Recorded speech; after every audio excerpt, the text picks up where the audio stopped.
प्रभु कहते हैं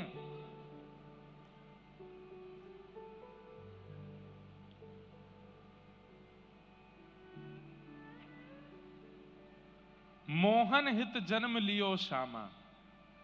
ठाकुर जी के लिए जन्म लिया है किशोरी जी ने। किशोरी जी और किसी के लिए नहीं आई है, मेरे आपके लिए नहीं आई, वो केवल श्याम सुंदर के लिए आई हैं। और श्याम सुंदर की ही आह्लादनी शक्ति किशोरी जी हैं। वो ठाकुर जी को सुख देने के लिए आई हैं, ऐसी किशोरी जी। तो उनको समझना, उनका आस्वादन करना ये हमारा विषय ही नहीं है। वो ठाकुर जी के लिए आई हैं, बस वही उनको जान सकते हैं। पर मैं और आप तो थोड़ा बस प्रयास कर सकते हैं। ऐसी हमारी किशोरी जी, हमारी राधा रानी। तो गुलाब खां, उनका जन्म हुआ बरसाने में। थे तो वो गैर हिंदू, लेकिन रोज जाते थे किशोरी जी की चौखट पे, क्योंकि भाई अब जहां जन्म लिया है तो वहीं से दाना पानी चलता है। हमारे यहां कहते हैं कि नाटक में भी करो ना भक्ति तो कभी कभी असली हो जाती है।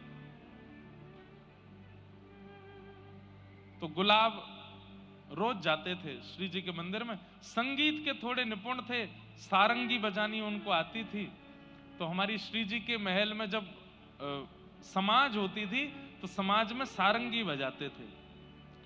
और सारंगी बजा बजा करके इतना राधा नाम सुना था, इतना राधा नाम सुना था कि अब उनको आदत ऐसी लग गई कि वो बिना श्री जी के दर्शन किए, बिना राधा नाम सुने रह ही नहीं पाते थे। रोज जाते और अटारी पर जब समाज होती तो समाज में सारंगी बजाते। उनका ब्याह आदि हो गया और ब्याह के बाद एक लाली ने जन्म लिया। अब उसका मूल नाम तो इन्होंने कुछ भी रखा हो अपने समाज के अनुसार, लेकिन बरसाने में रहने के नाते वहां पे बरसाने में सब छोटी छोटी लालियों को राधा रानी बोलते हैं, श्यामाजू बोलते हैं, किशोरी जी बोलते हैं। तो छोटी सी लाली का नाम इन्होंने राधा रख दिया, अपनी बेटी का नाम राधा रख दिया। थोड़ी सी जब बालिका बड़ी हो गई तो समाज में ये सारंगी बजाने ऊपर जाते थे श्री जी के महल में, तो राधा रानी को संग ले जाते थे, अपनी लाली को संग लेके जाते। और वहां वो लाली क्या करती, जब समाज होती, करताल बजती, मृदंग बजती, राधा राधा नाम की ध्वनि होती, तो इनकी लाली वहां नृत्य करती थी। और ये अपनी लाली को देख के इतने सिहाते थे, इतने खुश होते थे और रज रज करके सारंगी बजाते। इनकी लाली घूम घूम करके नृत्य करती श्री जी के महल में। समय चलता रहा, चलते चलते चलते एक समय आया, लाली थोड़ी बड़ी हो गई। अब बड़ी होकर के वो लाली जब नृत्य करती तो वहां के सब गोस्वामी समाज, सब लोग गुलाब जी को स्नेह देते थे। सबने कही, अरे भैया गुलाब, अब लाली तेरी या की उम्र है गई है, या को ब्याह कर दे। तो ये बात सुनकर के गुलाब जी बड़े बेचैन हो जाते कि मैं बेटी का ब्याह कर दूंगा तो फिर मैं किसके सहारे जीऊंगा। अच्छा, ये और लीला हुई थी कि जब इनकी बेटी ने जन्म लिया तो इनकी पत्नी पधार चुकी थी, केवल घर में पिता और पुत्री ही रहते थे। बहुत ध्यान से सुनो, किशोरी जी की कैसी कृपा। नित्य अपनी बेटी को देखते और वो नृत्य करती। सब लोगों ने कहा लाली का ब्याह कर दो, तो गुलाब जी और तो कोई बहाना नहीं देते, एक ही बहाना देते, मुझ पर व्यवस्था नहीं है, कैसे ब्याह करूं, ब्याह करने के लिए तो थोड़ी व्यवस्था होनी चाहिए। तो दो चार धनी मानी लोगों ने, बरसाने के कुछ वैष्णवों ने, ब्रजवासियों ने कही, हम सहायता कर देंगे, तुम ब्याह करो अपनी लाली का, इसका भी घर बस जाए। तो सबके ज्यादा कहने से गुलाब जी सबकी बात मान गए और पास के एक गांव के बालक से अपनी बेटी का ब्याह कर दिया। मन तो भारी हो रहा था, लेकिन जैसे ही बेटी विदा होकर के गई तो ये इतने बेचैन हो गए, इतने बेचैन हो गए कि पुत्री के बगैर अब कैसे रहूं। पुत्री का नाम क्या था? राधा। तो भक्ति जब आनंद में की जाती है, सुख में की जाती है, उसका प्रभाव इतना नहीं होता, लेकिन भक्ति जब विरह में की जाती है तो उसका प्रभाव लाख गुना ज्यादा हो जाता है। विरह में मतलब रोते हुए, बिलखते हुए, बेचैन स्थिति में जब आप किसी को पुकारते हैं तो वो पुकार इतनी पवित्र और इतनी शुद्ध होती है।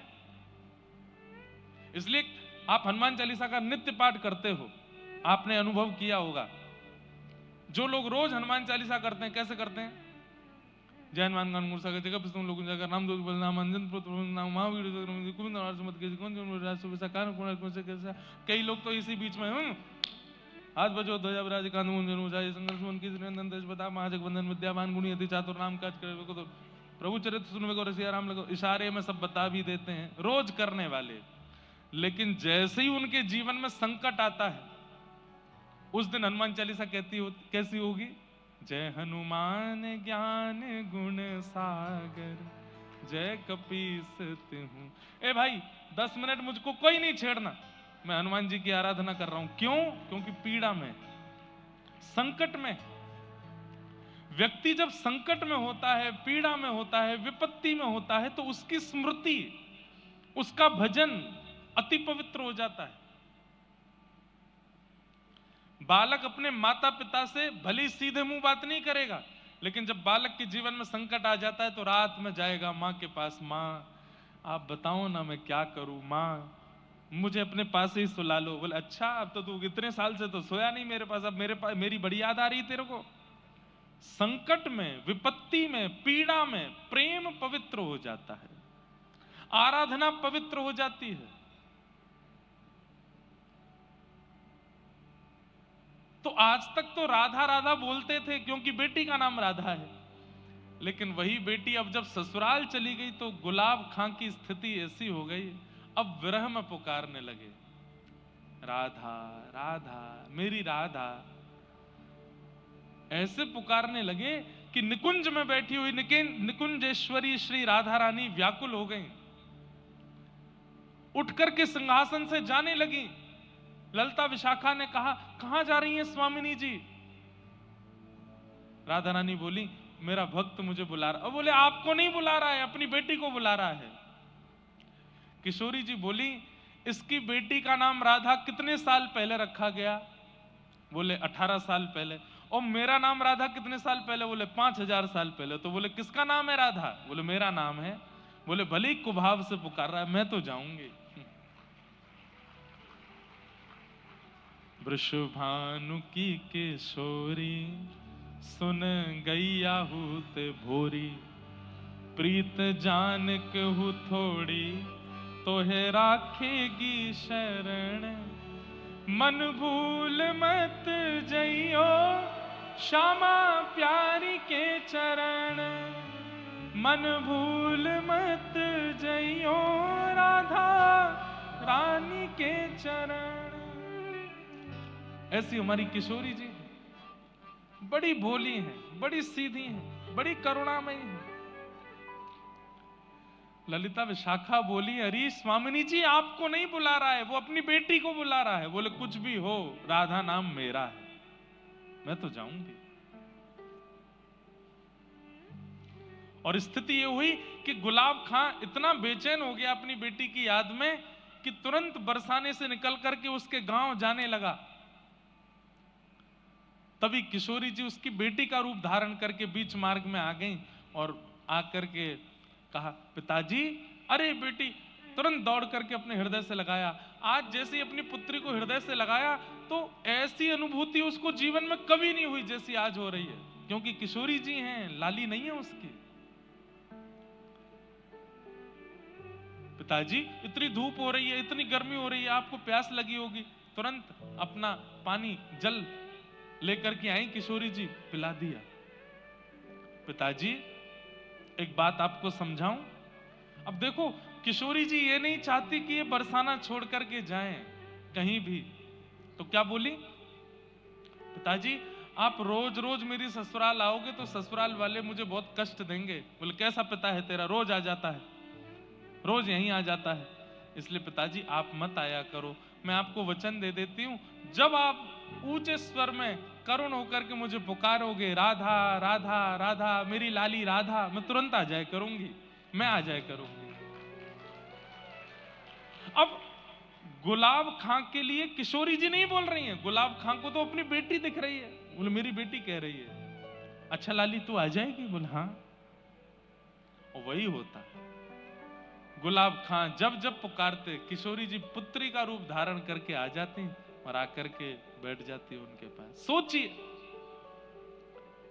ना यज्ञ है, ना अनुष्ठान है, ना किसी भी प्रकार का कोई तप है गुलाब के जीवन में, केवल और केवल विरह भाव से करुण भाव की पुकार है।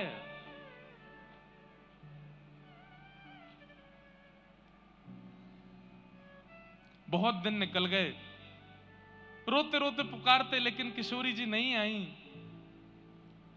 तो जब पुत्री नहीं आई तो मन में सोचने लगे, मुझसे तो मना कर दिया कि मेरे ससुराल आना नहीं, और आप पुकारोगे तो मैं आ जाऊंगी, अब इतने दिन से बुला रहा हूं, आ नहीं रही है।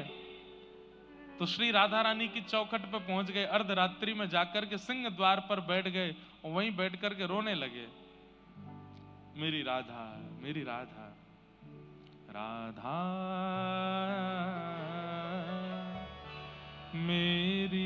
उनकी पुत्री के रूप में किशोरी जी नृत्य कर रही हैं, और नृत्य करते करते गुलाब खां जी को इतनी बेचैनी हुई कि मैं अपनी लाली को अपने हृदय से लगा लूं। तो तुरंत सारंगी रोक करके हृदय से लगाने के लिए दौड़े। उसी समय मंगला का समय हो गया, किशोरी जी के महल वृषभानु नंदिनी श्री बरसाने में मंगला का समय था। तो किशोरी जी नृत्य करते करते मंदिर की ओर दौड़ी, पीछे पीछे गुलाब खां भी जा रहे हैं। गोस्वामी ऊपर सेवा के लिए महल में जा रहे थे, उनको किशोरी जी नहीं दिखी, लेकिन पीछे पीछे राधा राधा कहते हुए गुलाब खां जा रहे हैं, वो दिखाई दिए। वो चिल्लाए भी, अरे गुलाब, अरे कहां दौड़ो जा रहा है, अरे कहां को जा रहा है?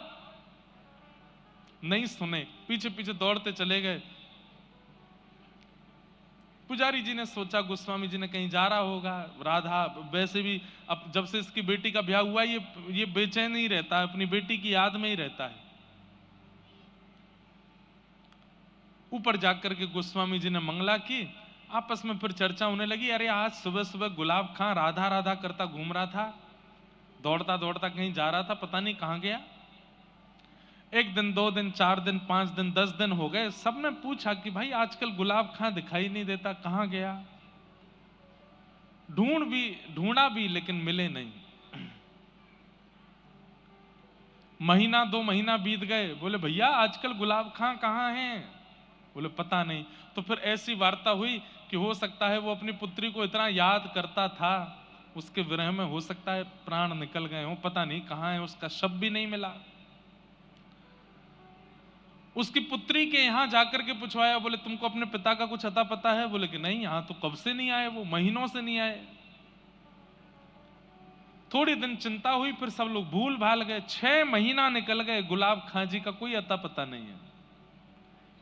6 महीने बाद गुसाई जी रात्रि में किशोरी जी को शयन करा करके अपने घर जा रहे थे, तभी रात्रि का समय, घनघोर अंधेरा, जंगल में से आवाज आई गुसाई जी को, अरे गुसाई जी, राधे राधे। गुसाई जी ने पीछे मुड़ के देखा तो कोई नहीं। बोले कौन है भैया, कौन राधे राधे कर रहा हो? बोले अरे मैं हूं तुम्हारो गुलाब। बोले गुलाब, कहां है भैया तू? बोले मैं यहां हूं, इधर देखो। तो देखा तो एक निकुंज में एक झाड़ी के अंदर बैठे थे। बोले गुलाब, तेरी तो भैया पूरे बरसाने में ऐसी चर्चा भई कि तू तो पधार गए हो, तू तो मर गए हो, तू यहां कैसे? तब उन्होंने पूरा वृत्तांत बताया। बोले कि मेरी मृत्यु नहीं हुई, 6 महीने पहले रात्रि में किशोरी जी ने सारंगी बजवाई और मेरी पुत्री का रूप धारण करके इतने दिनों तक किशोरी जी मिलती रही मुझसे। मैं उनको अपने हृदय से लगाने के लिए पीछे दौड़ा, निकुंज में प्रवेश कर गई और मुझे भी निकुंज में बुला लिया। मैं मरा नहीं हूं, मैं कोई भूत प्रेत नहीं बना हूं, मेरे प्राण नहीं निकले हैं। किशोरी जी ने अब मुझको निकुंज में सारंगी की सेवा दे दी है, मैं निकुंज में पहुंच गया हूं और मेरा एक नाम रख दियो है। बोले कहा? और मेरो नाम रख दियो गुलाब सखी, गुलाब सखी है गई हूं। सुबह और इतना कहकर के वो अंतर ध्यान हो गए। सुबह पुजारी जी ने ये बात सब गोस्वामियों को बताई, बरसाने के लोगों को बताई। और आज भी बरसाने में वहीं पीली पोखर के पास गुलाब सखी जी का चबूतरा है। समाधि नहीं है उनकी, क्योंकि उनका देह तो मिला नहीं, केवल वहां वो गुसाई जी को दिखे थे, इसलिए यह माना जाता है कि वो यहीं कुंज निकुंजों में प्रविष्ट हो गए। सोचिए, एक नाम पुत्री का रखने मात्र से और उस नाम को विरह वेदना से बुलाने मात्र से किशोरी जी की कैसी कृपा गुलाब सखी के ऊपर हुई कि उनको निकुंज की प्राप्ति हो गई। हम आप सब लोग नाम जपते हैं, पर स्वार्थ लाग करहि सब प्रीति, हमारे नाम में स्वार्थ है। हम श्रीमन नारायण भी कहते हैं तो उसमें नारायण से कुछ ना कुछ मांग रहे हैं, कुछ ना कुछ इच्छा रख रहे हैं। हम कृष्ण गोविंद गोपाल मधुसूदन मुरारी आदि नाम भी जप रहे हैं तो उसमें कोई ना कोई स्वार्थ छिपा हुआ है हमारा। निस्वार्थ ऐसी गुलाब सखी हमारे बरसाने में हुई, आज भी उनका स्थान है। हम गुलाब सखी तो नहीं बन सकते, पर हम जो भी हैं उसी में ही नाम के प्रति कम से कम इतने सुदृढ़ तो हो जाएं कि उस नाम के आश्रय से हमें कुछ अनुभव ठाकुर जी का हो जाए। देखो, एक बात हम स्पष्ट रूप से कहते हैं, दर्शन ठाकुर जी के नहीं हो पाएंगे हमको। हमें ऐसा लगता है कि कलिकाल में अब ऐसी स्थिति आ गई है कि ठाकुर जी का दर्शन तो हमको नहीं होगा। हो भी सकता है, कोई उस पर प्रमाण नहीं है, पर अनुभव करने की क्षमता तो हमारी है। अनुभव तो हम कर सकते हैं, उनकी अनुभूति तो हम उनको महसूस तो हम कर सकते हैं। जैसे हवा महसूस होती है, लाइट महसूस होती है, स्वाद अनुभव होता है, ऐसे ठाकुर जी का भी अनुभव हो सकता है। और स्पर्श रूप गंध शब्द, इन पंचों से ही ठाकुर जी का अनुभव होगा। रूप, स्पर्श, रस, गंध, इन पंच इंद्रियों से ही ठाकुर जी का अनुभव किया जा सकता है। कुछ नहीं तो शब्द सुनाई दे जाए ठाकुर जी का, ऐसा स्वर सुनाई दिया कि बस इस स्वर को सुनने के बाद स्थिति स्तब्ध हो गई, अब कुछ और सुहा नहीं रहा है, बस वही स्वर, ये अनुभव हो सकता है।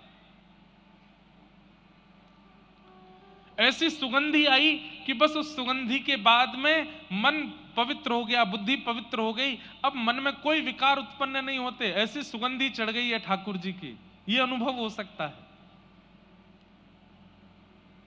ऐसा कोई स्पर्श मिल जाएगा कि उस स्पर्श के बाद अब जगत स्पर्श की इच्छा नहीं रहेगी, वो विकार मुक्त हो जाएंगे हम। ऐसा एक रूप दिख जाए किसी संत का, किसी महापुरुष का, किसी रसिक का, किसी ब्रज भक्त का, कि उसके रूप को देखने के बाद अब कुछ और देखने की इच्छा नहीं है। सूर कहां कहे दुविध आंधरो, बिना मोल को चेरो, भरोसो दृढ़ इन चरणन केरो। श्रीमद वल्लभाचार्य जी का दर्शन करने के बाद सूरदास जी के चित्त में कैसे कैसे अनुभव प्रकट होने लगे भक्त दर्शन से। सुनिए, सूरदास जी महाराज, नाम सबने सुना है। हरि दर्शन की प्यासी अखियां, हरि दर्शन के प्यासी। सूरदास जी कैसे हैं? सूरदास जी का जन्म दिल्ली के पास के एक गांव में हुआ। जन्म से ही आप नेत्रविहीन थे, नेत्र नहीं थे आपको। लेकिन बंधुओं, कई लोगों का अवतरण पृथ्वी पर हमारा कल्याण करने के लिए होता है। वो भगवत प्राप्ति करने के लिए नहीं आते, वो अपने जीवन से, अपने जन्म से हमको भगवत प्राप्ति करा देते हैं। सब लोग बिल्कुल सावधानी से बैठो, इधर देखो, सावधानी से सुनो। कई लोगों का जन्म अपने जीवन से हमें भगवत अनुभव कराने के लिए होता है। वो भगवत दर्शन करने के लिए नहीं आए, पर अपने क्रिया से हमको ठाकुर जी का दर्शन करा जाते हैं। उनमें से एक हैं श्री सूरदास जी। स्वयं नहीं देख पाए ठाकुर जी को, पर कितनों को दिखा दिया। और अभी आप अगर 10 मिनट ध्यान से सुनेंगे तो सूरदास जी के प्रसंग से आपको ठाकुर जी का दर्शन हो जाएगा।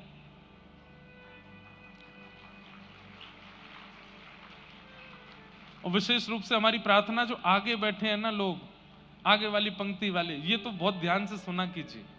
पीछे वाले तो ध्यान से सुनते हैं, आगे वाले वार्ता ज्यादा करते हैं। तो बस इनसे हमारी प्रार्थना है, थोड़ी वार्ता कम करो, ध्यान से कथा सुनो। और एक चीज और कर सको कल से तो और अच्छा लगे, ये कर्ण पिशाचनी जो आप सबके पास है मोबाइल फोन के रूप में, इसको कम से कम 2-2.5 घंटा जब कथा चले तो उतनी देर इसको विश्राम दो, थोड़ी उसको भी आराम करने दो।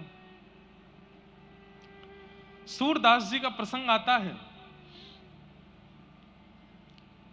जन्म हुआ दिल्ली के पास के एक ब्राह्मण कुल में, लेकिन परिवार इतना दीन था कि उनके पास ज्यादा भोजन की और आदि की कोई व्यवस्था नहीं थी। पिताजी ब्राह्मणोचित कर्म करते थे, ब्राह्मणत्व में जो कर्म विहित हैं उनको करते थे। एक बार आपने कहीं कुछ अनुष्ठान आदि किया तो आपको 2 रुपया मिला, इनके पिताजी को, सूरदास जी के पिताजी को। सूरदास जी का नाम तो सुना है ना सबने। 2 रुपया मिला सूरदास जी के पिताजी को। उस समय में 2 रुपया इतना होता था कि उनके पिताजी नाचते हुए गांव में आए और सबको बताया, भैया 2 रुपया मिला है, अब तो 6-7 महीना कहीं जाने की जरूरत ही नहीं है, इससे ही घर चल जाएगा। इतने खुश, इतने प्रसन्न हो गए कि अर्धरात्रि का समय अपनी पत्नी के साथ बोले, मैं सो ही नहीं पा रहा हूं, मुझे इतनी खुशी हो रही है, हमको 2 रुपया मिला है। देवी, इसको बढ़िया से कपड़े में मलमल के कपड़े में बांध करके एक जगह पर रख दो, सुबह उठ करके फिर इससे सामग्री लेके आएंगे, ऐसा करेंगे वैसा करेंगे। इतने एक्साइटेड हो गए कि रात भर सो ही नहीं पाए सूरदास जी के पिताजी। पता नहीं रात में कहां से चूहे आए और चूहे वो मलमल का जो वस्त्र जिसमें 2 रुपए बंधे थे उसको लेकर के गए, उसको तो कुतर दिया, 2 रुपया कहीं चले गए, खो गए।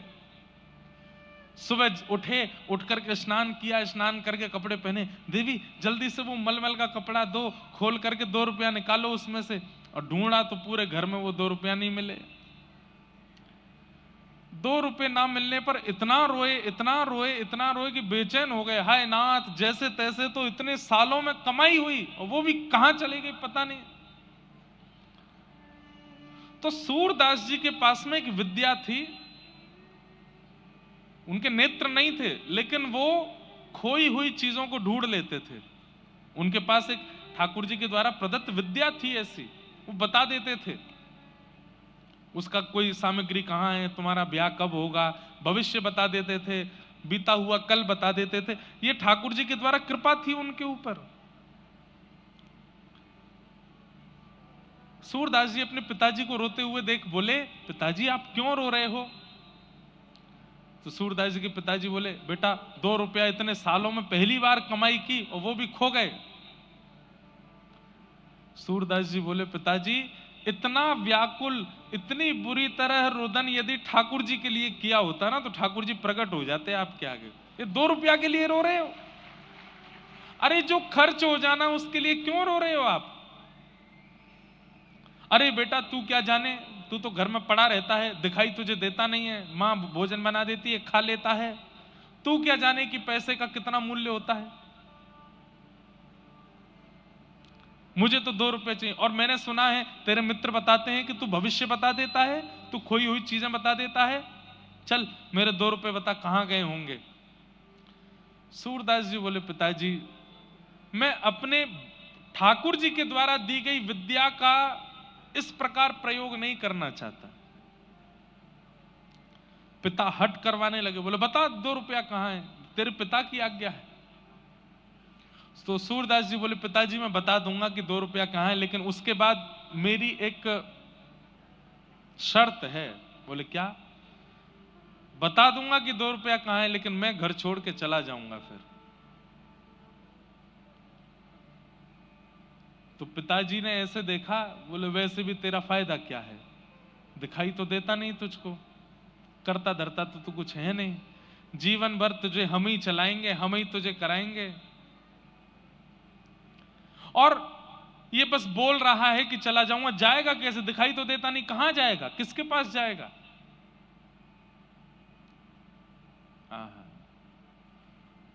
सूरदास जी के अंदर बचपन से ही, कई बच्चों में भी आप लोग देखेंगे कि उनके घर में सिखानी नहीं पड़ी है, पर पता नहीं कहां से उन बालकों में भक्ति आ जाती है। ये उनके पूर्व जन्म के संस्कार हैं। सूरदास जी पूर्व जन्म के श्री उद्धव जी महाराज हैं, इसलिए उनके अंदर भक्ति बाल्यकाल से ही है। कहां जाएगा, 2 रुपया बता के कहीं चला भी जाएगा तो तू जाएगा कहां। सूरदास जी कह रहे हैं, नाथ तू अनाथ को अनाथ कौन मोसो, मो समान आरत नहीं, आरत हर तो सो।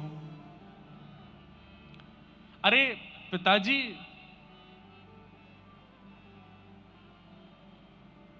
ठाकुर जी के हर नाम के आगे नाथ लगता है। बद्रीनाथ, द्वारिकानाथ, जगन्नाथ, श्रीनाथ। नाथ का मतलब क्या है, जो अनाथों का स्वामी है। अगर मैं घर से चला जाऊंगा तो मेरा स्वामी मेरी रक्षा करेगा। पिताजी बोले, अब तू चलिए, बड़ी बड़ी बातें, मुझे ज्ञान मत दे ज्यादा, जल्दी बता 2 रुपया कहां है। बोले, पिताजी मैं सच बोल रहा हूं कि मैं बता तो दूंगा, लेकिन मैं घर छोड़ के चला जाऊंगा। अब तू जल्दी बता।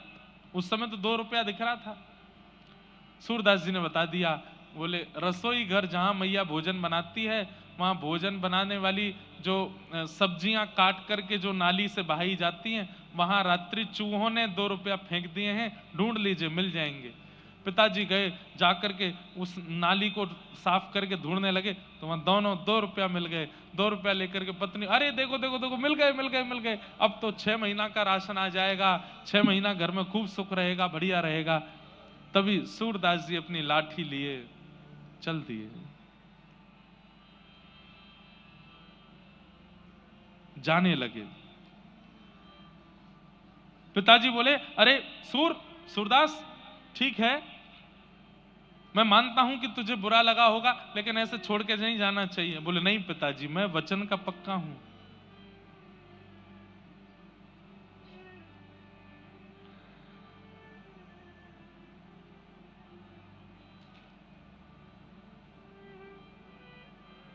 एक बहुत सुंदर पद है,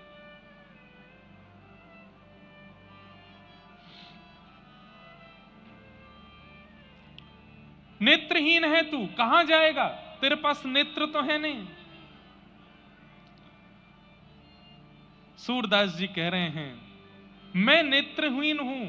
पिताजी, आप नेत्र वाले हो। बहुत ध्यान से सुनिए, कितनी अच्छी बात है। सूरदास जी कह रहे हैं कि पिताजी, आपको नेत्र दिए ठाकुर जी ने, ताकि गड्ढा आए तो आप संभल के चलो, ताकि ऊंचाई आए तो आप लांघ के चलो, चाहे मोड़ आवे तो आप मुड़ के चलो, सामने पहाड़ आ जाए तो झुक के चलो। पर मुझे नेत्र नहीं दिए ठाकुर जी ने। क्यों? क्योंकि मेरे नेत्र स्वयं श्री ठाकुर जी हैं, मेरी उंगली पकड़ के वही चलते हैं। आपको तो गड्ढे से स्वयं बचना पड़ता है, पर मुझे ठाकुर जी बचाते हैं। मेरे नेत्र तो श्याम सुंदर हैं। सूरदास जी गा रहे हैं आशा भरी, नैनहीन तुम नैना हे हरि, मैं नैनहीन तुम नैना हे हरि, नैनहीन तुम नैना हे हरि, नैनहीन हे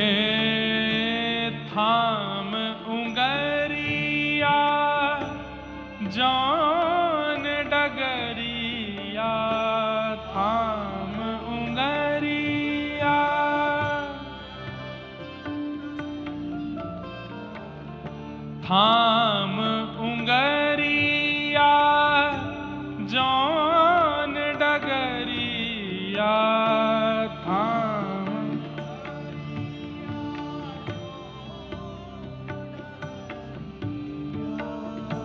ले चलो मोहे जानो, हाँ ले चलो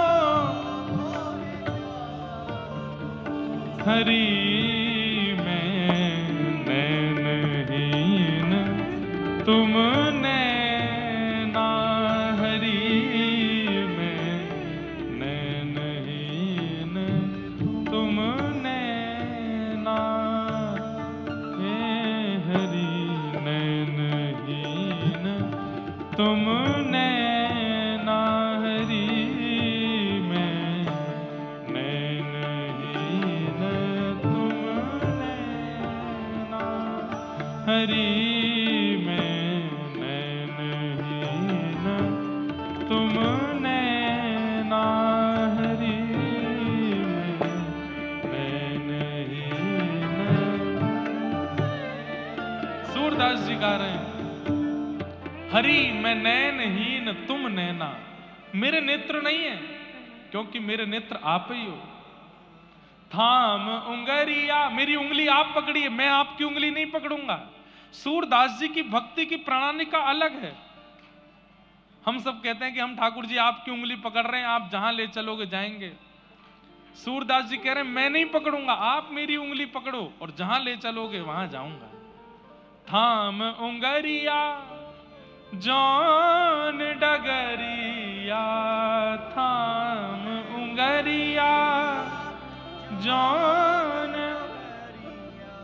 ले चलो मोहे जानो, हाँ ले चलो मोहे जानो, हरी में नैनहीन तुमने ना, हरी में नैनहीन। निकल गए घर से, पिताजी बुलाते रहे लेकिन लौट करके नहीं आए। सूरदास जी 7-8 वर्ष की आयु है, छोटी सी अवस्था में निकल गए। एक गांव में जाकर के बैठ गए। वहां गांव में बहुत भूख लगी थी, प्यास लगी थी, तो किसी से मांग नहीं रहे थे। तभी एक गौशाला वाला व्यक्ति था, उसकी खूब सारी गैया थी। वो बड़ा बेचैन रोता हुआ उस मार्ग से जा रहा था। सूरदास जी वहीं बैठे थे। अरे मेरी गैया कहाँ चली गई, मेरी गैया किसी ने चुरा ली, रोता हुआ जा रहा था। सूरदास जी ने, उनको पता तो चली जाता था, उन्होंने तुरंत उस व्यक्ति से कहा, सुनो पास का एक और गौशाला वाला व्यक्ति है, चरवाहा है, वो तुम्हारी गैया लेकर के उस सरोवर के पास है, जाओ ले आओ। वो व्यक्ति गया, वहां जाकर के देखा तो गैया मिल गई सारी, अपने गैया घेर करके ले आया। उसने सूरदास जी के चरण पकड़े, बोले भैया आप छोटे से बालक हो, आपको कैसे पता कि मेरी गैया वहां थी, और मैं आपके नेत्र देख पा रहा हूं, आपको दिखाई नहीं देता? बोले मैं नैनहीन हूं, मेरे नेत्र ठाकुर जी वही देखते हैं। बोले मैं क्या सेवा करूं? बोले सेवा कुछ मत करो, 4-5 दिन हो गए घर छोड़ के निकल गए, कुछ खाया पिया नहीं है, थोड़ा हमको दूध पिला दो। उसने कहा महाराज जी दूध नहीं पिलाऊंगा, मैं तो एक गैया आपको दान कर रहा हूं। बोले गैया का हम क्या करेंगे, हम पे आंख तो है नहीं, कैसे चराएंगे? बोले मैं एक ग्वारिया भी दे दूंगा, वही चराएगा, वही दूध निकाल के आपको पिलाएगा। सूरदास जी बोले बढ़िया है, दूध पिएंगे, भजन करेंगे ठाकुर जी का। लेकिन उस व्यक्ति ने पूरे गांव में हल्ला मचा दिया कि ये बालक भविष्य देखना जानता है, खोई हुई चीजें ढूंढ के बता देता है। अब तो महाराज वहां इतनी भीड़ लगने लगी, कोई बोला मेरा बेटा खो गया, उसको बता दो कहाँ है, सूरदास जी बता देते वहां है। कोई बोलता मेरी बेटा का ब्याह कब होगा बता दो, तो बता देते। मेरी बेटी का किस दिशा में ब्याह होगा, सूरदास जी बता देते दक्षिण दिशा में उस फलाने नाम के नगर में एक सेठ है, उनके बेटे से ब्याह होगा। इतना अकाट्य सत्य तक बता देते कि तुम्हारे बेटे का ब्याह होगा, उसकी पत्नी मर जाएगी। बोले कि हम कहीं और ब्याह, बोले जहां ब्याह करोगे वो मरेगी ही मरेगी। बोले नहीं ब्याह करें, तो बोले तुम नहीं करोगे तो तुम्हारा बेटा जबरदस्ती ब्याह करेगा। ब्याह तो इसका होगा, और इसके योग ऐसे हैं कि इसको पत्नी की मृत्यु देखनी ही पड़ेगी, ऐसा ऐसा भविष्य कथन करते थे लोग बाग। इतना दान्य पुण्य, चमत्कार को नमस्कार है, इतना दान पुण्य करने लगे, इतना उनको धन धान्य। एक गैया थी पहले उनके पास, अब तो गौशाला खुल गई सूरदास जी की, तो महल बन गए उनके, सेवक हाथ पांव दबाने लगे। एक दिन सूरदास जी के मन में इतना वैराग्य आया, बोले घर बनाने के लिए घर नहीं छोड़ा था मैंने, ये तो अपने घर से भी बड़ा घर बना लिया मैंने, इसलिए थोड़ी छोड़ा था घर अपना। और बंधुओं, व्यक्ति किसी के पीछे स्वार्थ से ही लगता है, ये बात तो निश्चित है। तो सूरदास जी के अब हजारों शिष्य हो गए, शिष्य मतलब उनको चाहने वाले। तो एक दिन सूरदास जी ने मंच पर बैठ करके कहा कि मैं आज एक घोषणा करने वाला हूं, तुम सब लोग मुझसे कितना प्रेम करते हो। सब बोले इतना प्रेम करते हैं कि आप पे अपनी जान भी लुटा देंगे। ध्यान से सुनना बात। हजारों लोग बोले हम आप पे अपनी जान भी लुटा देंगे। तो सूरदास जी बोले आज हम एक घोषणा कर रहे हैं। बोले क्या? आज के बाद हम किसी का भूत भविष्य वर्तमान नहीं बताएंगे। आधे लोग तो उसी समय अपना आसन उठा लिए, बोले अब बाबा जी हमारे काम के नहीं है, ये भविष्य ही नहीं बताएंगे, भूत ही नहीं बताएंगे, वर्तमान ही नहीं बताएंगे, तो फिर इनके संग रह के करना क्या है? ये राधे कृष्ण करते हैं, हमको थोड़ी राधे कृष्ण करना है, हमको तो इनके चमत्कार से मतलब था। बंधुओं, हमारे हिंदू वैदिक सनातन परंपरा के कई आचार्यों ने अपने गुणों का त्याग किया, तो लोगों ने उनका त्याग कर दिया। सूरदास जी ने जैसे ही घोषणा करी कि मैं आज के बाद भविष्य नहीं बताऊंगा, भूत वर्तमान नहीं बताऊंगा, तो आधे लोग तो चुपचाप वहां से खिसक लिए। उनसे पूछा गया कहां जा रहे हो तुम? तो प्राण न्योछावर, पत्नी की तबीयत बहुत खराब है, बस उसको देख के आ जाऊंगा। कभी नहीं आया लौट के। बेटे को वहां भेजना है, बस उसको पहुंचा के आ रहा हूं। ऐसे बहाने बना बना के सब चले गए, अकेले सूरदास जी रह गए। अब जिन्होंने महल वहल बनवा के खड़े कर दिए थे, वो भी बोलने लगे बाबा बहुत पैसा लगा है, अब इसको हमको ही दे दो, हमारा घर परिवार बहुत बढ़ गया। बोले रह लो। सब दे दाग करके जब सब त्याग दिया, तो गीता जी कहती हैं आपके चित्त को शांति वस्तु खरीदने से नहीं मिलेगी, आपके चित्त को शांति तो त्याग से ही मिलेगी। त्यागात शांति अनंतरम।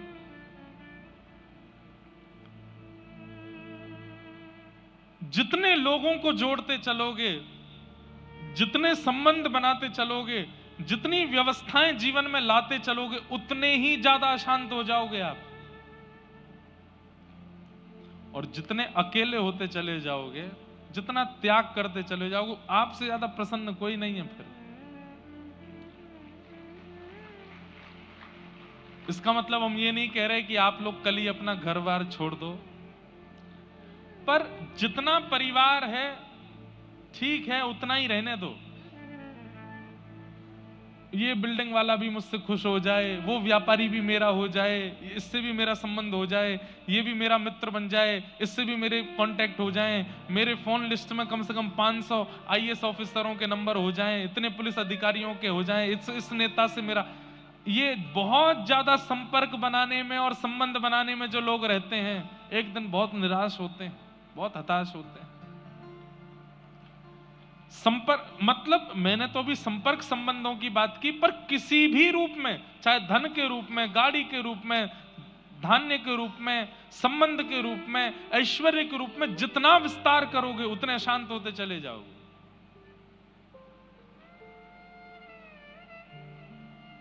और जितने एकांत उतने प्रसन्न। सूरदास जी ने जब सबने सूरदास जी का त्याग कर दिया, सूरदास जी बोले अब मन को शांति लग रही है, अब मन को अच्छा लग रहा है। और तब निकल पड़े, आगरा के पास एक गांव में जाकर के निवास करने लगे। अब किसी का भविष्य भूत वर्तमान नहीं बताते, उनको पता चल भी जाता है फिर भी नहीं बताते। केवल भजन करते हैं ठाकुर जी का। 30 वर्ष के आसपास की आयु हो गई, तब जाकर के मन में फिर से एक विकार लगा कि कुछ कमी है, कुछ जैसे मानो रह गया हो। तब पूछने लगे अपने आप से कि क्या रह रहा है, क्या छूट रहा है। तब मन से आवाज आई कि अभी तक तुम्हारे गुरु नहीं मिले, तुम्हारे जीवन में सदगुरु नहीं आए। तब इच्छा हुई कि मैं किसको गुरु बनाऊं। बंधुओं, हम एक बात कहते हैं, और हम ही नहीं, ये सब शास्त्र आज्ञा भी कहती हैं कि आप गुरु नहीं खोजते, गुरु आपको खोजता है, गुरु आपको चुनता है। आजकल के बच्चे गुरु चुनते हैं कौन से वाले बेटर हैं, हेयर स्टाइल जिनकी ज्यादा अच्छी हो, ड्रेसिंग सेंस जिनका बढ़िया हो, प्रभाव जिनका अच्छा हो, गला जिनका अच्छा हो, देखने में जो सुंदर हो, उनको गुरु बनाए। नहीं, ऐसे गुरु नहीं। गुरु कौन? जिसकी वाणी प्रकट होते ही नेत्र बंद हो गए और चित्त में प्रिया प्रियतम का विलास प्रारंभ हो गया, जिसके उपस्थित होते ही मन में जितने विषाद थे, विकार थे, उसके दर्शन मात्र से नष्ट होने लगे, जिसके उपस्थित होते ही ये मेटेरियलिस्टिक वर्ल्ड अच्छा नहीं लग रहा है, अब बस इच्छा हो रही है चल मन वृंदावन धाम, चल मन वरसानो धाम, चल मन भक्ति के मार्ग पर। जिसके चित्त में आती आलस्य चला गया, क्रोध चला गया, काम चला गया, जिसका स्वरूप, जिसकी वाणी, जिसकी उपस्थिति इतने परिवर्तन चित्त में कर दे, वही गुरु है। वो गुरु है। जिसको देख करके आप आकर्षित हो गए, वो गुरु नहीं हो सकता।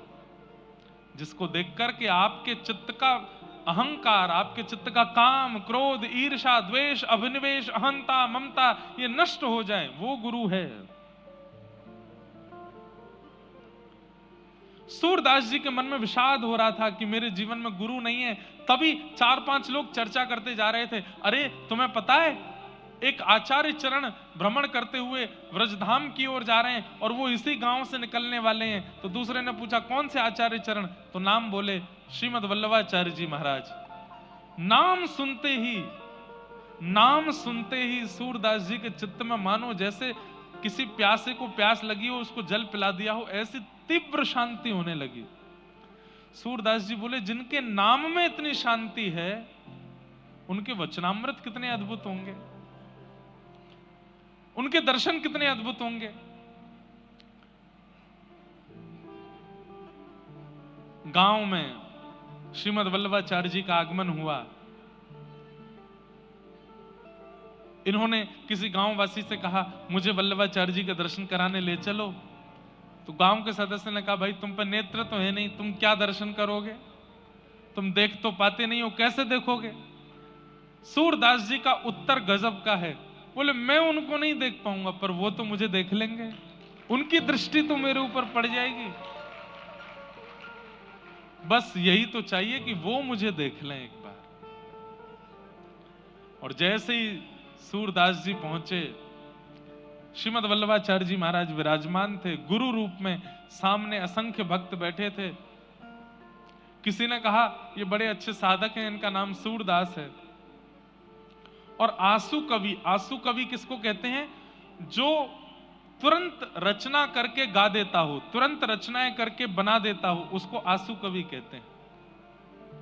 और ये आंसू कवि हैं। वल्लभाचार्य जी बोले अच्छा इधर आओ। सूरदास जी लठिया लेके गए, बैठ गए, कुछ सुनाओ।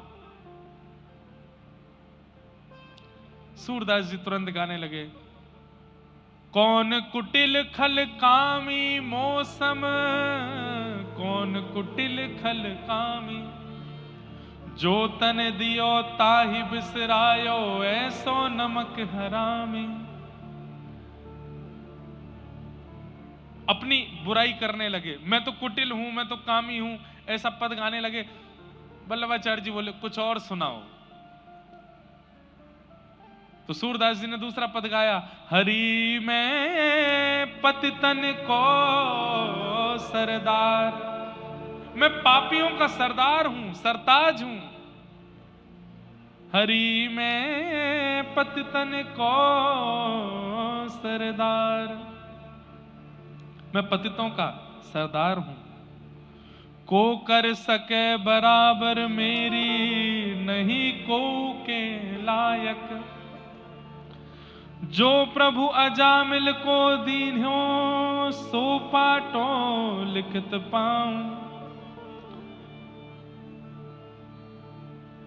हरि जी में पतितन को सरताज। तो वल्लभाचार्य जी महाराज सामने बैठे बैठे बोले, हमारी ब्रज भाषा का शब्द है, बोले गिघियाए क्यों रहे हो? मतलब सिंपैथी पाने के लिए अपनी इतनी निंदा क्यों कर रहे हो? मैं ऐसा हूं, मैं वैसा हूं, इतने दीन दुल्लर तिल्लर होकर के इतनी बुराइयां अपनी कर रहे हो। अरे कुछ अच्छा सुनाओ, कुछ ठाकुर जी की लीला सुनाओ। सूरदास जी बोले, मैंने आज तक यही सब गाया है। सुनेरी मैंने निर्बल के बलराम, ये पद तो सबने सुना होगा सूरदास जी का। सुनेरी मैंने निर्बल के बलराम, पिछली साख भरूं संतन की आड़ सवारे काम। जब लग गज बल अपनो बरत्यो, नेक सरयो नहीं काम। निर्बल भय बलराम पुकार्यो, आयो आधे नाम। सुनेरी मैंने निर्बल के बलराम।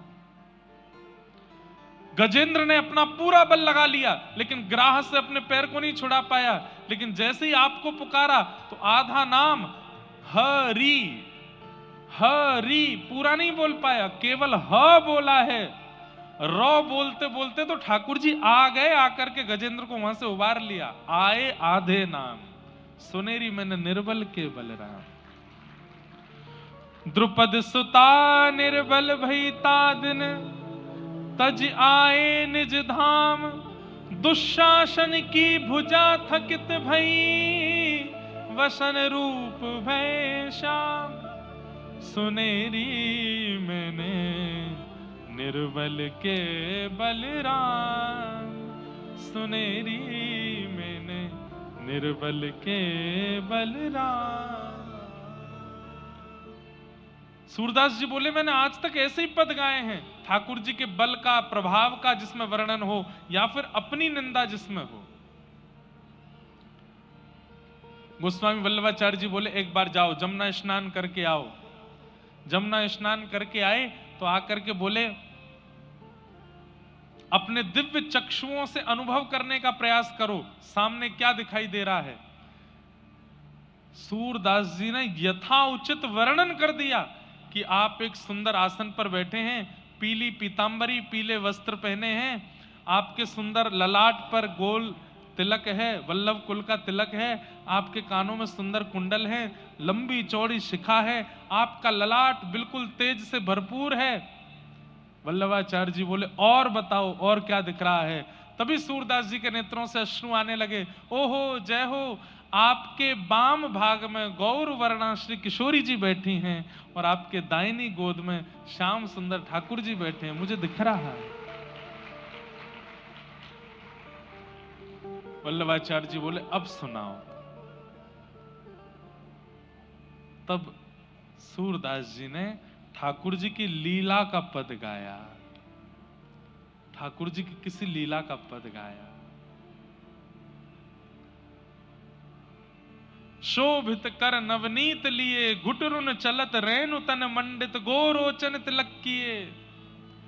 जिनके पास नेत्र नहीं है, ऐसे सूरदास जी तुरंत लीलाएं बना बना करके गाने लगे, आहा वर्णन करने लगे।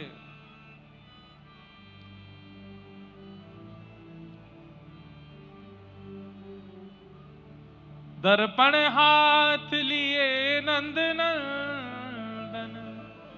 सूरदास जी कह रहे हैं, मुझे क्या दिख रहा है। सुनिए गुरुदेव कि ठाकुर जी अपने हाथ में दर्पण लेकर के बैठे हैं और स्वयं नहीं देख रहे हैं, किशोरी जी को दिखा रहे हैं और किशोरी जी से पूछ रहे हैं, हे श्यामाजू दर्पण में देख के बताओ, आप ज्यादा सुंदर हो कि मैं ज्यादा सुंदर हूं। हे राधे रानी तुम्हें लागत हूं मैं कैसो, हे श्यामा प्यारी तुम्हें लागत हूं मैं कैसो। सूरदास जी वर्णन करने लगे ठाकुर जी की लीलाओं का। वल्लभाचार्य जी बोले बस अब हो गया कल्याण। एक गुरु की कृपा की कोर होते ही बिना नेत्रों के भी वो दिखने लगा सूरदास जी को जो किसी को नहीं दिखता था। वल्लभाचार्य जी महाराज ने श्रीमद् भागवत जी की पोथी ली और श्रीमद् भागवत जी के ज्यों ज्यों प्रसंग सुनाए, ज्यों ज्यों वर्णन किए। सूरदास जी को सुनते 4 शब्द हैं पर दिखाई 18 शब्द देने लगते हैं। ठाकुर जी की एक लीला गुरुदेव सुनाते हैं पर उस एक लीला के 18 प्रकार सूरदास जी को दिखने लगता है। अब गोस्वामी वल्लभाचार्य जी तो केवल इतना बताते हैं कि ठाकुर जी माखन चोरी कर रहे हैं, लेकिन सूरदास जी को माखन चोरी भी दिखती है, दही चोरी भी दिखती है, दूध चोरी भी दिखती है, किस किस गोपी के यहाँ कैसे कैसे चोरी करते हैं वो सब दिखाई देता है सूरदास जी को। सूरदास जी बैठे बैठे रोते रहते हैं, बोले गुरुदेव आप तो जरा सा बताते हैं, मुझे तो बहुत कुछ अनुभव होने लगता है। गुरुदेव कह रहे हैं कि ठाकुर जी घुटमुन चल रहे हैं। सूरदास जी कहते हैं अरे नाथ आपने तो घुटमुन चलवाया, उसके बाद मुझको दिख रहा है क्या? हे हरि अपने आंगन कछु गावे। ठाकुर जी खड़े हो गए हैं और अपनी एक भुजा उठा करके कुछ गा रहे हैं, घूम घूम करके गा रहे हैं, मुझे दिखाई दे रहा है। ये गुरु कृपा है।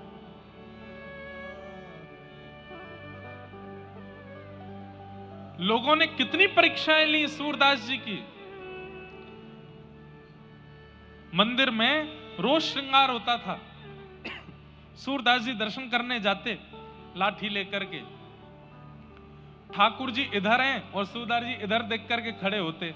कोई आकर के घुमा देता, बोले सूरदास जी यहाँ हैं ठाकुर जी, तो वहां खड़े होकर के भी ऐसे मुंह घुमा लेते, अच्छा यहाँ हैं? बोले यहाँ नहीं इधर हैं, ये रहे सामने। अच्छा अच्छा अच्छा, सब कहते बेचारों को दिखता नहीं है। पर जैसे ही कपाट खुलते सब तो जय जयकार करते, दर्शन करते। सूरदास जी उस पोशाक का वर्णन कर देते जो ठाकुर जी पहन के आए हैं। आज तो ठाकुर जी ने पीतांबरी पहनी है, आज तो थोड़ी पर सुंदर लाल हीरा चमक रहा है, आज तो ठाकुर जी ने ऐसी पाग धारण करी है।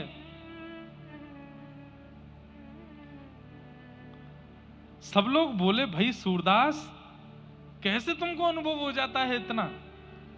तुम्हें कैसे पता चल जाता है कि ठाकुर जी क्या धारण करते हैं, क्या पहनते हैं? बोले सब मेरे गुरुदेव की कृपा। एक दिन सेवायतों ने सोचा, बोले कि ये सोच के आते हैं कि मैं पीले राग का वर्णन करूंगा, पीले वस्त्र का, और उस दिन गलती से हम पीला ही पहना देते हैं। ये पहले से ही सोच विचार करके आते होंगे और ठाकुर जी कृपा करके वही वस्त्र पहन लेते हैं, इसलिए ये वस्त्र का वर्ण रंग आदि सब बता देते हैं। आज हम एक काम करते हैं, बोले क्या आज ठाकुर जी को वस्त्र ही नहीं पहनाएंगे? देखें तो सही है क्या बताने वाले हैं। ठाकुर जी लंगोटी में खड़े हैं आज केवल।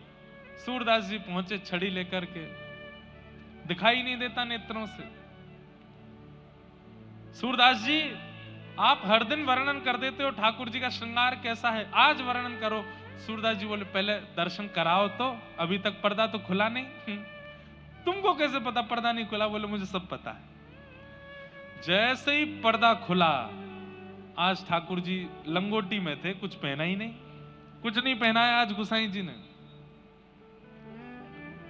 बताओ सूरदास जी आज कैसे वर्ण की पोशाक है? सूरदास जी विचार करने लगे, चिंतन करते करते खूब जोर से मुंह पे हाथ धर के हंसे और हंस करके बोले आज तो बहुत ही प्यारे लग रहे हैं।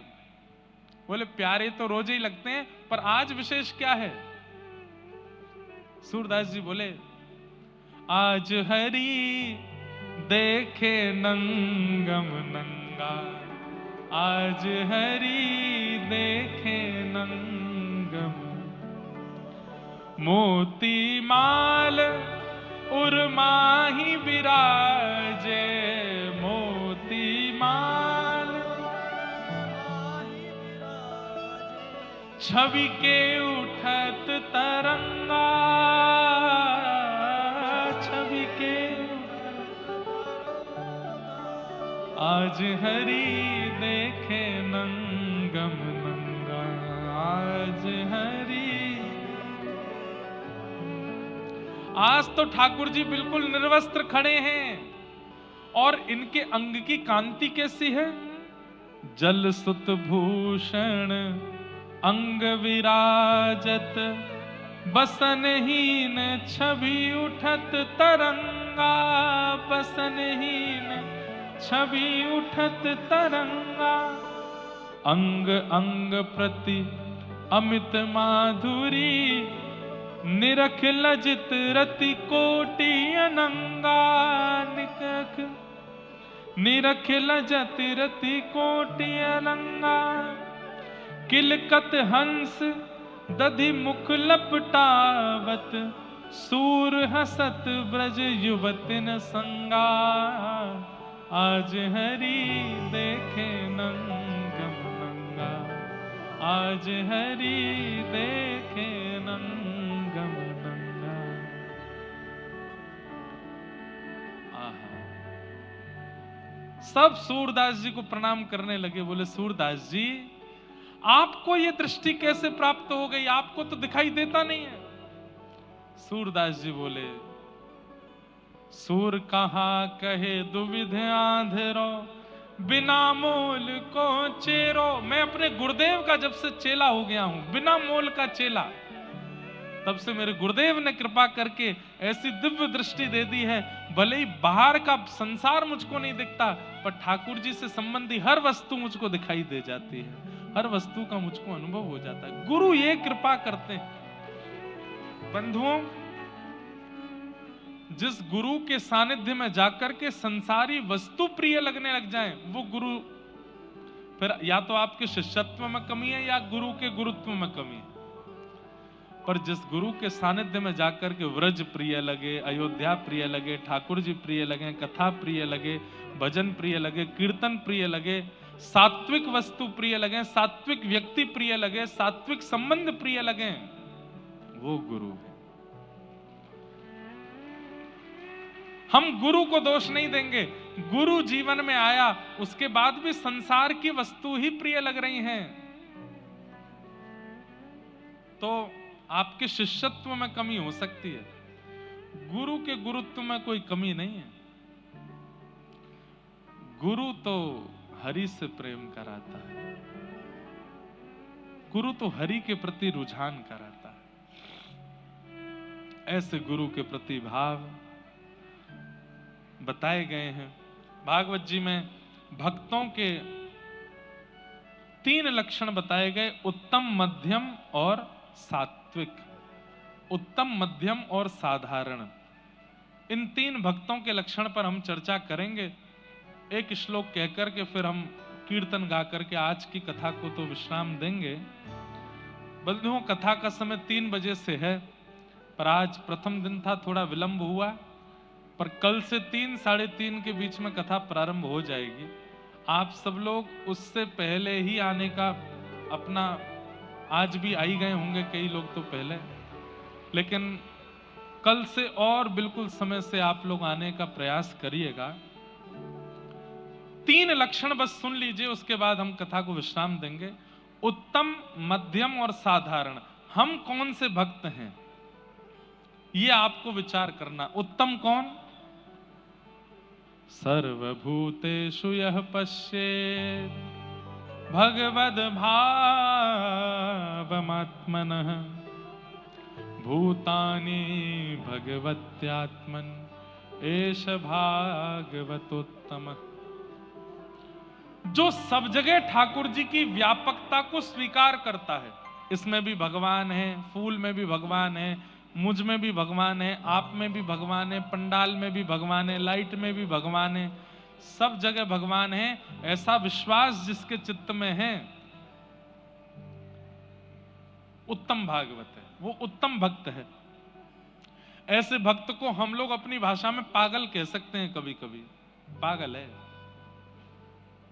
कई लोग ऐसे होते हैं, वो कहीं भी पैर लग जाता ना उसको पूजते हैं, ये बुरी आदत नहीं है, ये बहुत अच्छी बात है। भाई सब जगह ठाकुर जी हैं, कहीं पैर लग जाए तो उसको ऐसे स्पर्श करते हैं, या स्पर्श ना भी करें तो उनके मन को खेद होता है कि हमने यहाँ पैर रखा है, इसमें भी ठाकुर जी का तो तत्व विद्यमान है ना।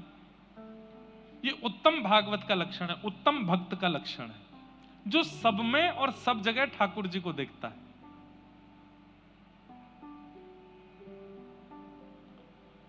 मध्यम भागवत कौन है, मध्यम भक्त कौन है? ईश्वरे तदधीनेषु बालशेषु दुषस्त्व च प्रेम मैत्री कृपोपेक्षा यह करोति समध्यम। मध्यम भक्त कौन है? बोले ठाकुर जी से प्रेम करता है, उनके भजने वाले ठाकुर जी के भक्तों के अधीन रहता है, उनको उनके प्रति दास रहता है, और जो ठाकुर जी को नहीं भजते उनके प्रति बाल भावना रखता है कि अरे बालक हैं कोई बात नहीं, और जो ठाकुर जी की निंदा करते हैं उनसे दूरी बना लेता है। ये मध्यम भक्त है। बहुत ध्यान से सुनो, ठाकुर जी से प्रेम करता है, ठाकुर जी के भक्तों का दास बनता है, ठाकुर जी को न जानने वालों के प्रति बालक बुद्धि रखता है, और ठाकुर जी की निंदा करने वालों से दूरी बना लेता है। ये मध्यम भक्त है। उत्तम भक्त इन चार प्रवृत्तियों में, वो चारों में भी भगवान को ही देखता है। मध्यम भक्त के अंदर थोड़ा विभाजन है। और तृतीय है सामान्य भक्त। साधारण भक्त का लक्षण क्या है? अर्चायामेव हरे पूजाम य श्रद्धये हते न तद्भक्तेषु चान्येषु न भक्तः प्रकृत स्मृतः। सामान्य भक्त कौन है? बोले केवल मूर्ति पूजा में विश्वास रखता है, बाकी और कहीं इसकी श्रद्धा नहीं है। केवल मूर्ति पूजा में, मूर्ति में भगवान देखता है। कभी सामने त्रिपुंडधारी उर्तपुंडधारी कोई भक्त वैष्णव आ जाए, उनको प्रणाम नहीं करेगा। कहीं कथा चल रही हो तो उसको आडंबर लगता है, कोई उत्सव मना रहा हो तो उसको पाखंड दिखाई देता है। केवल भगवान की मूर्ति पूजा में ही उसकी निष्ठा है, बाकी सारे प्रकल्पों में उसको आडंबर और पाखंड का दर्शन होता है। साधारण है। केवल मूर्ति में भगवान है और कहीं भगवान नहीं है, ऐसी भावना जिसकी है। सामान्य। हम कौन से हैं?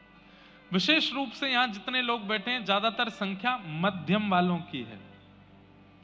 मध्यम कौन से हैं? जो ठाकुर जी से प्रेम करते हैं, ठाकुर जी के भक्तों के दास बनते हैं, ना जानने वालों के प्रति बालक बुद्धि रखते हैं, और ठाकुर जी की निंदा करने वालों की उपेक्षा करते हैं। हम सब मध्यम भक्त हैं। इन 3 दिन की कथा से, इन 3 दिन के प्रसंग से हमको उत्तम बनना है।